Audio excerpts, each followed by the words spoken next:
नमस्कार दोस्तों, मैं सौरभ मिश्रा आपका SKIQ क्लासेस में हार्दिक स्वागत करता हूं। यहां आपको हर एग्ज़ाम से रिलेटेड मैथ्स, साइंस और जीके के वीडियोज़ मिलते रहेंगे। आज मैं क्लास 10th वालों के लिए एग्ज़ाम की दृष्टि से मैथ्स के कुछ महत्वपूर्ण प्रश्नों को लेकर आया हूं। आइए देखते हैं। क्वेश्चन नंबर 1 दिया है, एक खिलौना त्रिज्या 3.5 सेंटीमीटर वाले एक शंकु के आकार का है जो उसी त्रिज्या वाले एक अर्धगोले पर अध्यारोपित है। इस खिलौने की संपूर्ण ऊंचाई 15.5 सेंटीमीटर है। इस खिलौने का संपूर्ण पृष्ठीय क्षेत्रफल ज्ञात कीजिए। तो देखते हैं, एक हमने एक खिलौना बनाया है। देखो, जिसका ये नीचे का जो भाग है ये अर्धगोलाकार है और ऊपर का ये भाग शंक्वाकार है। तो इस खिलौने की त्रिज्या जो है 3.5 सेंटीमीटर है। इसका मतलब शंकु की त्रिज्या भी 3.5 सेंटीमीटर है। ठीक है, तो अगर शंकु जो है किस पर अध्यारोपित है? अर्धगोले पर अध्यारोपित है। इसका मतलब अर्धगोले की त्रिज्या भी कितनी होगी? 3.5 सेंटीमीटर होगी। दोनों को हमने स्मॉल r से ही मान लिया क्योंकि त्रिज्याएं दोनों की समान है। शंकु की जो तिर्यक ऊंचाई है, देखो ये सीधी ऊंचाई होती है, तिर्यक ऊंचाई होती है स्मॉल l। ठीक है, इसका फार्मूला होता है √h² + r²। ठीक है, अब शंकु की ऊंचाई हम कैसे निकालेंगे? देखो, खिलौने की पूरी ऊंचाई यहाँ से यहाँ तक दी गई थी 15.5 सेंटीमीटर। अर्धगोले में क्या होता है? जितनी अर्धगोले की त्रिज्या होती है उतनी ही अर्धगोले की ऊंचाई होती है। तो ये अर्धगोला है, यहाँ से लेके यहाँ तक ये अर्धगोले की ऊंचाई है। ये कितनी दी गई है? 3.5। टोटल कितनी दी गई थी यहाँ से लेके यहाँ तक? 15.5। इसका मतलब यहाँ से यहाँ तक 3.5 है, टोटल 15.5 था। बाकी का यहाँ से यहाँ तक कितना बचा? 12 ही तो बचेगा। जैसे देखो, तो यहाँ से यहाँ तक 10 दिया गया हो और यहाँ से यहाँ तक कितना हो? 2। इसका मतलब आगे तुम्हें कितना मिलेगा? यहाँ से यहाँ तक 8 ही तो होगा। 8 ही है, 2 टोटल कितना? 10। ऐसे ही यहाँ पे यहाँ से यहाँ तक 15.5 था और यहाँ से यहाँ तक कितना है? 3.5। इसका मतलब यहाँ से यहाँ तक कितना होगा? 12 होगा, क्योंकि 15.5 में से 3.5 हम माइनस कर देंगे तो 12 बचेगा। ये जो 12 है ये शंकु की क्या है? ऊंचाई है। ठीक है, और ये क्या होती है? शंकु की तिर्यक ऊंचाई होती है। तो शंकु की ऊंचाई h बराबर हमने 12 सेंटीमीटर ले लिया। शंकु की तिर्यक ऊंचाई l इक्वल टू फार्मूला अभी बताया था h² + r² होता है, जहाँ पे r शंकु की त्रिज्या होती है। ठीक है, अब देखो यहाँ पे हम मान रख लेंगे। l इक्वल टू √h का मान है 12। ठीक है, इसका स्क्वायर करना है प्लस r का मान है 3.5, इसका हमें स्क्वायर करना है। तो 12 का स्क्वायर 12 बराबर 144 हो जाएगा। मतलब 12 × 12 प्लस 3.5 का स्क्वायर करना है। तो 3.5 का स्क्वायर कैसे करेंगे? लास्ट में कितना? 5 है। देखो, जिन संख्याओं में इकाई का अंक 5 होता है, यूनिट डिजिट 5 होता है, ठीक है, उसका स्क्वायर कैसे करते हैं? 5 की जगह पे 25 लिख लेते हैं। और इसके पहले जो भी अंक है 3 है, उसके आगे क्या आता है? 4 आता है। तो 3 की 4 में मल्टीप्लाई करेंगे, कितना हो जाएगा? 3 से खूब 12। दशमलव यहाँ पे 1 अंक के पहले लगा था, जब स्क्वायर करेंगे तो कितने अंक के पहले लग जाएगा? 2 अंक के पहले लग जाएगा। ठीक है, 2 अंक के पहले यहाँ पे दशमलव लग गया तो हो गया 12.25। 144 में 12.25 हम जब ऐड कर लेंगे तो कितना हो जाएगा? 144 और 12 156.25। 156 का हम क्या निकाल लेंगे? वर्गमूल निकाल लेंगे। ठीक है, 156 का वर्गमूल निकाल लेंगे। 156.25 का वर्गमूल निकालना है, कितना आ जाएगा? 12.5 आ जाएगा। ठीक है, अब देखो, खिलौने का कुल पृष्ठीय क्षेत्रफल निकालना था। तो ये खिलौना हो गया, इसका कुल पृष्ठीय क्षेत्रफल क्या हो जाएगा? ये शंकु का पृष्ठीय क्षेत्रफल प्लस नीचे अर्धगोले का पृष्ठीय क्षेत्रफल। तो खिलौने का कुल पृष्ठीय क्षेत्रफल बराबर हो जाएगा शंक्वाकार भाग का पृष्ठीय क्षेत्रफल प्लस अर्धगोले का पृष्ठीय क्षेत्रफल। तो शंक्वाकार भाग का पृष्ठीय क्षेत्रफल होता है πrl प्लस अर्धगोले का पृष्ठीय क्षेत्रफल का फार्मूला होता है 2πr²। अब यहाँ पे देखो, दोनों में क्या मिलेगा? πr दोनों में कॉमन मिल जाएगा। पाई इसमें भी, पाई इसमें भी, आर एक इसमें भी और आर इसमें भी, ठीक है। तो पाई आर कॉमन मिलेगा, पाई आर निकल गया, अंदर कितना बचेगा, एल बचेगा, प्लस यहाँ से पाई निकल गया, एक आर निकल गया, यहाँ से कितना 2 बचा, और यहाँ पे आर स्क्वायर था ना, आर गुणे आर, तो एक आर बचेगा, ठीक है।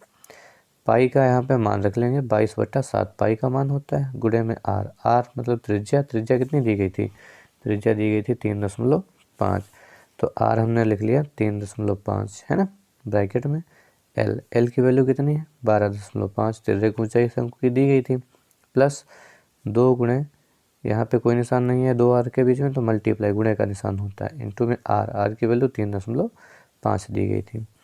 अब देखो ये हो जाएगा 7 एकम 7, देखो यहाँ पे 3.5 मतलब 35 ही लिखा है, समझ लो है ना, दशमलव छोड़ दो, समझ लो दशमलव नहीं है, तो 7 पन्ना 35। अब देखो यहाँ पे दशमलव एक अंक के पहले लगा था, तो यहाँ भी कितना लग जाएगा, एक अंक के पहले दशमलव लग जाएगा, ठीक है। अब यहाँ पे हो जाएगा, देखो 22 की हम क्या करेंगे, 5 में मल्टीप्लाई 0.5 में मल्टीप्लाई कर लेंगे, तो 22 पंचे होता है 110, एक अंक के पहले दशमलव, तो एक अंक के पहले यहाँ पे क्या लग गया दशमलव, ब्रैकेट के अंदर है 22.5 प्लस यहाँ पे गुणा कर लेंगे, 2 की 3.5 में, 2 पंचे 10 का 0, 2 3 6 7, एक अंक के पहले दशमलव था, एक अंक के पहले दशमलव लगा लिया, ठीक है। 11.0 का मतलब 11 ही होता है, गुणे में 12.5 में 7.0 जोड़ लेंगे, देखो दशमलव वाले कैसे जोड़े जाते हैं, दशमलव के नीचे दशमलव होना चाहिए, जैसे 12.5 है तो दशमलव के नीचे दशमलव, क्या लिखा था, दशमलव के इधर 7 लिखा था, 7 लिख दिया, उधर 0 लिखा था, 0 लिख दिया, 5 0 0, 5 और 0 में, 5 में 0 जोड़ देंगे 5 हो जाएगा, ये दशमलव हो गया, और ये 7 दोनों, और ये 19.5 आ गया।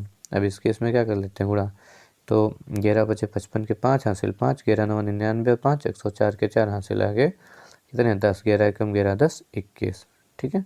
और यही तुम्हारा क्या आ गया आंसर। इसका जो मात्रक लिखा जाता है क्या लिखा जाता है, सेंटीमीटर में देखो दिया गया था सब कुछ है ना, सेंटीमीटर में, तो इसका हम एरिया निकाल रहे हैं ना, क्षेत्रफल निकाल रहे हैं, इसलिए जब क्षेत्रफल निकालते हैं तो यहाँ पे बस सेंटीमीटर में क्या हो जाएगा स्क्वायर, मिलीमीटर में दिया गया था होता तो मिलीमीटर स्क्वायर, ठीक है, जैसे ही दिया गया होता उसमें स्क्वायर ही लगा देते हैं। तो ये हमारा हो गया पहला क्वेश्चन। तो आइए देखते हैं दूसरा क्वेश्चन। दूसरा क्वेश्चन है तुम्हारा कि दवा का एक कैप्सूल एक बेलन के आकार का है जिसके दोनों सिरों पर एक एक अर्धगोला लगा हुआ है, पूरे कैप्सूल की लंबाई 14 मिलीमीटर है और उसका व्यास 5 मिलीमीटर है, इसका पृष्ठीय क्षेत्रफल ज्ञात कीजिए। तो हमने देखो ये यहाँ पे एक कैप्सूल बनाया है, तो कैप्सूल में क्या, ये जो कैप्सूल का सिरा है ये अर्धगोलाकार, निचला वाला भी सिरा अर्धगोलाकार है, बीच में क्या है बेलन है, ठीक है। टोटल ऊंचाई यहाँ से यहाँ तक कितनी दी गई, 14 मिलीमीटर दी गई। तो कैप्सूल का व्यास दिया गया 5 मिलीमीटर, तो कैप्सूल की त्रिज्या कितनी हो जाएगी 5/2, मतलब व्यास की आधी त्रिज्या होती है, 5/2 का मतलब 2.5 मिलीमीटर हो जाएगा।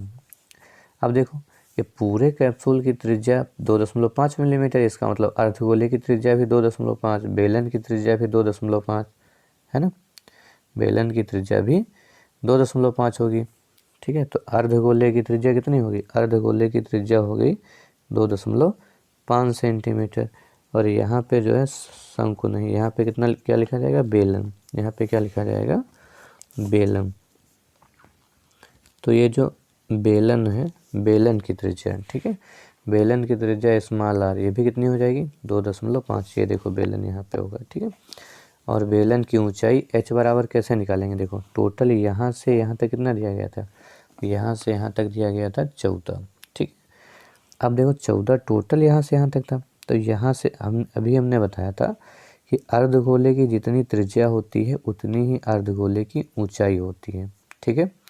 तो ये अर्धगोला इतना ही तो है, तो यहाँ से यहाँ तक इसकी ऊंचाई 2.5 और इसकी भी ऊंचाई 2.5, तो ये 2.5 और ये 2.5 मिलके कितना हो जाएगा 5 हो जाएगा ना, 2.5 और 2.5 5 हो गया, टोटल कितना था 14 था, मतलब बीच का कितना बचा 9 ही तो बचेगा। तो बेलन की ऊंचाई h बराबर कितनी होगी 9 मिलीमीटर। ऐसे भी इसको देख सकते हैं, जैसे मान लिया हमने यहाँ से यहाँ तक कितना था 10 था, यहाँ से यहाँ तक हम 2 चले और यहाँ से यहाँ तक हम 2 चले, तो 20 का भी हमें और कितना चलना पड़ेगा, तो 10 था टोटल, 2 और 2 कितना 4 हम चल चुके हैं, तो बीच का कितना 6 ही तो बचेगा। ऐसे यहाँ भी यही होगा, टोटल 14 था, ये 2.5 ये 2.5 मतलब 5 हो गया, इसका मतलब बीच का कितना बचा, 9 बचा। तो बेलन की ऊंचाई स्मॉल h बराबर कितना हो जाएगा, 9 मिलीमीटर। ठीक है, हमें क्या निकालना था, कैप्सूल का पृष्ठीय क्षेत्रफल निकालना था। तो कैप्सूल का पृष्ठीय क्षेत्रफल क्या हो जाएगा, जिससे जिससे कैप्सूल बना है, ठीक है, उसका पृष्ठीय क्षेत्रफल निकाल लें हम। तो कैप्सूल किससे बना, अर्धगोले से मिलकर बना है, और ये वाला अर्धगोला बीच में क्या है, बेलन है। तो दो कितने अर्धगोले हैं, 2 अर्धगोले, एक ये वाला और एक ये वाला। तो दोनों अर्धगोलों का पृष्ठीय क्षेत्रफल प्लस बीच में क्या है, बेलन, तो बेलन का पृष्ठीय क्षेत्रफल। तो अर्धगोले का पृष्ठीय क्षेत्रफल का फार्मूला क्या होता है, 2πr²। ठीक है, और यहाँ पे 2 अर्धगोले थे तो इसकी 2 से हम क्या कर लेंगे, मल्टीप्लाई कर लेंगे, प्लस बेलन का पृष्ठीय क्षेत्रफल का फार्मूला क्या होता है, 2πr(h) होता है। ठीक है, दोनों में कॉमन क्या मिलेगा, 2π यहाँ भी, 2π यहाँ भी, r यहाँ भी, r यहाँ भी, तो 2πr मिल गया कॉमन। तो ये वाला देखो 2π और एक r निकल गया, तो ब्रैकेट लगाएंगे, कॉमन 2πr मिला है ना। तो यहाँ से 2 और यहाँ से 2 निकल गया, पाई निकल गया, एक r निकल गया, एक r बचेगा, प्लस 2πr निकल गया, सिर्फ h बचेगा। ठीक है, अब यहाँ पे क्या करेंगे, वैल्यू हम रख लेंगे। तो 2 पाई का मान 22/7 हो गया, गुणे में r का मान कितना हो गया, r का मान 2.5 है ना, ऊपर ही लिखा था अभी, ब्रैकेट लगाया, ये 2 ऐसे रहा, गुणे में r का मान 2.5 प्लस h का मान कितना, 9। ये देखो लिखा था बेलन की जो ऊंचाई थी स्मॉल h 9 मिलीमीटर दी गई थी। अब देखो यहाँ पे हो गया 2 की हम किस में मल्टीप्लाई करा लेंगे, 2.5 में पहले करा लो, चाहे इसकी इसमें करा लेते हैं, लेकिन इससे थोड़ा सरल हो जाएगा। तो 2.5 की जब हम 2 में कराएंगे, 2 पंचे 10 का 0, 2 दूनी 4 और 1 5। ठीक है, 5.0 हो जाएगा, एक अंक के पहले दशमलव लगा था, ये वाला 22 ऐसे ही रहा गुणे में। ये 2.5 की जब 2 में कराएंगे तो 2 पंचे 10 का 0, 2 दूनी 4 1 5, दशमलव एक अंक के पहले, प्लस का ये 9 बटे में कितना 7। अब यहाँ से देखो 5.0 का मतलब कितना होता है, 5.0 का मतलब 5। ठीक है, दशमलव के बाद 0 की वैल्यू नहीं होती, गुणे में कितना 22, तो 22 पंजे कितना हो जाएगा, 5 ही तो है यहाँ पे, 22 पंजे 110 हो गया। और यहाँ पे 5.0 का मतलब 5, प्लस का कितना 9, 9 5 कितना हो गया 14, ब्रैकेट का मतलब कितना हो गया गुणा, बटे में यहाँ पे कितना लिखा था 7, 7 एकम 7, 7 दूनी 14। ठीक है, यहाँ से 110 गुणे में कितना 2, 110 की जब 2 में गुणा करेंगे 220 हो जाएगा। देखो 11 दूनी 22, ये वाला 0। अब निकाला क्या है, तो हमने क्षेत्रफल निकालना है, देखो है ना। तो क्षेत्रफल में सब किस में दिया गया था, मिलीमीटर में, सब देखो मिलीमीटर में। तो क्षेत्रफल तुम निकाल रहे हो तो क्या हो जाएगा, मिलीमीटर, और इसका कितना स्क्वायर, तो 220 मिलीमीटर स्क्वायर इसका क्या आ गया, आंसर आ गया। ठीक है, अब देखते हैं तीसरा क्वेश्चन। तीसरा क्वेश्चन जो है हमारा तो तीसरा क्वेश्चन जो है इसमें कह रहा है कि एक ठोस एक अर्धगोले पर खड़े एक शंकु के आकार का है, जिनकी त्रिज्याएं 1 सेंटीमीटर हैं तथा शंकु की ऊंचाई उसकी त्रिज्या के बराबर है। इस ठोस का आयतन पाई के पदों में ज्ञात कीजिए। मतलब हमें पाई का मान नहीं रखना है, पाई के पदों में ही हमें ज्ञात करना है। तो इसका चित्र देखो है, ये नीचे तुम्हारा अर्धगोला बना है, ऊपर ये शंकु बना है। ठीक है, ये ठोस जो है शंकु और अर्धगोले दोनों मिला के बने हैं। तो अर्धगोले की त्रिज्या स्मॉल r बराबर 1 सेंटीमीटर, देखो दी गई है ना ऊपर, दोनों की त्रिज्या 1 सेंटीमीटर, शंकु की त्रिज्या भी 1 सेंटीमीटर दी गई है। दोनों की त्रिज्याएं 1 1 दी गई थी, इसलिए स्मॉल r से दोनों की त्रिज्याओं को हमने मान लिया।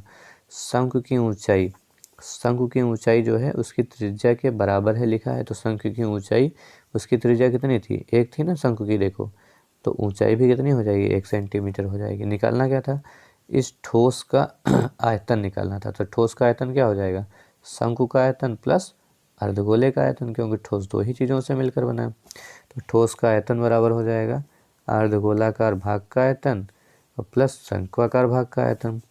तो अर्धगोला, जो अर्धगोला होता है उसका जो आयतन होता है उसका फार्मूला होता है 2/3 पाई r और कितना क्यूब, और प्लस शंक्वाकार भाग का आयतन का फार्मूला होता है 1/3 पाई r² h।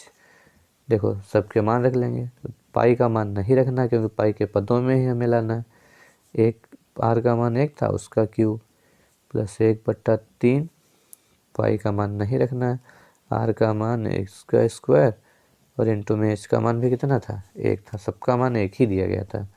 तो यहाँ से हो जाएगा 2/3 पाई और 1 का क्यूब, 1 पर चाहे जितनी भी घात लगी होती है उसका मान 1 ही होता है, प्लस का 1/3 पाई इंटू में 1 का स्क्वायर 1 और इंटू में कितना 1। तो यहाँ पे देखो हो जाएगा तुम्हारा 2 एकम 2 पाई बटे में कितना 3 प्लस 1 एकम 1 एकम 1 पाई बटे में कितना 3। देखो हर दोनों में है बराबर, जब हर दोनों में बराबर होते हैं तो हम अंश और अंश को जोड़ के लिख देते हैं। 2 पाई और 1 पाई कितना हो जाएगा 3 पाई बटे में कितना 3, 3 से 3 कैंसिल, कितना आंसर आया पाई। और हमने क्या बताया, यह सब किस में दिया गया था, सेंटीमीटर में। जब आयतन हम निकालते हैं तो जो इसका मात्रा यूनिट लिखते हैं, क्या लिखेंगे सेंटीमीटर। क्षेत्रफल में स्क्वायर लगाते थे, आयतन में क्या लगा देंगे क्यूब। यही तुम्हारा क्या आ गया आंसर आ गया। ठीक है दोस्तों, आज के लिए बस इतना ही।